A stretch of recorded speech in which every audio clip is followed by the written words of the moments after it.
Hi hello दोस्तों, नमस्कार। आप सब कैसे हैं?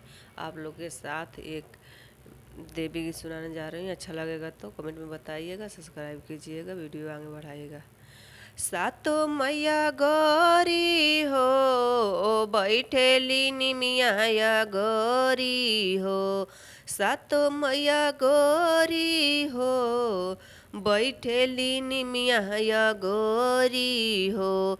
काली माई काहे भैली करिया ए सखी। काली माई काहे भैली करिया ए सखी। सात मैया गौरी हो, बैठेली निमिया गौरी हो। सात मैया गौरी हो, बैठेली निमिया गौरी हो।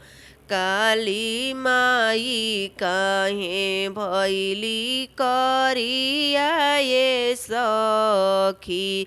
काजल के टीका लगा दे मलिनिया, माई के लगे जाई टोना रे। काजल के टीका लगा दे मलिनिया, माई के लग जाई टोना रे। काली माई काहे भैली करिया ए सखी। काली माई काहे भैली करिया ए सखी।